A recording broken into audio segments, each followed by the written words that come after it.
Hello, Radhe Radhe दोस्तों। आज हम बात करेंगे यम का दीपक हम कैसे जलाते हैं और कैसे निकालते हैं। चलिए हम जानते हैं अपनी यम के दीपक के बारे में। चलिए शुरू करते हैं। यम का दीपक कब और कैसे निकालते हैं, चलिए जानते हैं। देश के अधिकांश भागों में यम के नाम का दीपक की परंपरा है। दीपावली के 2 दिन पूर्व धन्वंतरी त्रयोदशी के सायंकाल मिट्टी का कोरा दीपक लेते हैं। उसमें तिल का तेल डालकर नवीन रुई की बत्ती रखते हैं और फिर उसे प्रकाशित कर दक्षिण की तरफ मुंह करके मृत्यु के देवता यम को समर्पित करते हैं। तत्पश्चात इसे दरवाजे के बगल में अनाज की डेयरी पर रख देते हैं। प्रयास यह रहता है कि यह रात भर जलता रहे, बुझे नहीं, क्योंकि प्रकाशित करते हैं दीपक क्या है, इसका रहस्य। इस संबंध में एक रोचक और सुंदर पुराण कथा मिलती है। कहते हैं बहुत पहले हंसराज नामक एक प्रतापी राजा था। एक बार वह अपने मित्रों, सैनिकों और अंगरक्षकों के साथ जंगल में शिकार खेलने गया। संयोग से राजा सबसे बिछुड़कर अकेला रह गया और भटकते हुए एक अन्य राजा हेमराज के राज्य में पहुंच गया। हेमराज ने थके हारे हंसराज का भव्य स्वागत किया।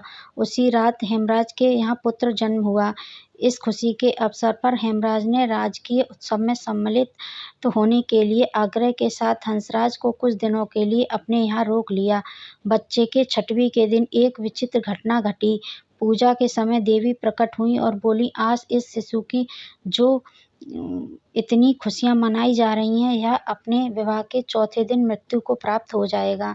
इस भविष्यवाणी से सारे राज्य में शोक छा गया। हेमराज और उसके परिजनों पर तो वज्रपात ही हो गया। सबके सब स्तंभ रह गए। इस शोक के समय हंसराज ने राजा हेमराज और उसके परिवार को डांट दी। मित्र, आप तनिक भी विचलित ना हो। इस बालक की मैं रक्षा करूंगा। संसार की कोई भी शक्ति इसका बाल बांका नहीं कर सकेगी। हंसराज ने यमुना के किनारे एक भूमिगत किला बनवाया और उसी के अंदर राजकुमार के पालन पोषण की व्यवस्था कराई। इसके अतिरिक्त राजकुमार की प्राण रक्षा के लिए हंसराज ने सुयोग्य ब्राह्मणों से अनेक तांत्रिक अनुष्ठान, यज्ञ, मंत्रजाप आदि भी कराए व्यवस्था करा रखी थी। धीरे धीरे राजकुमार युवा हुआ। उसकी सुंदरता एवं तेजस्विता की चर्चा सर्वत्र फैल गई। राजा हंसराज के कहने से हेमराज ने राजकुमार का विवाह भी कर दिया। जिस राजकुमारी से युवराज का विवाह हुआ था, वह साक्षात लक्ष्मी लगती थी। ऐसी सुंदर वर वधू की जोड़ी जीवन में किसी ने देखी होगी। विधि का विधान। विवाह के ठीक चौथे दिन यम के दूत राजकुमार के प्राण हरण करने आ पहुंचे। अभी राज्य में मांगलिक समारोह ही चल रहा था। राज परिवार और प्रजाजन खुशियां मनाने में मग्न थे। राजकुमार और राजकुमार की छवि देखकर यमदूत भी विचलित हो उठे, किंतु राजकुमार के प्राणहरण का अप्रिय कार्य उन्हें करना ही पड़ा। यमदूत जिस समय राजकुमार के प्राण लेकर चले, उस समय ऐसा हाहाकार मचा और दारुण दृश्य उपस्थित हुआ जिससे द्रवित होकर दूत भी स्वयं रोने लगे। इस घटना के कुछ समय पश्चात एक दिन यमराज ने प्रसन्न मुद्रा में अपने दूतों से पूछा, दूतों, तुम सब अनंत काल से पृथ्वी के जीवों का प्राण हरण करते आ रहे हो। क्या तुम्हें कभी किसी जीव पर दया आई और मन में यह विचार उठा कि इसे छोड़ देना चाहिए?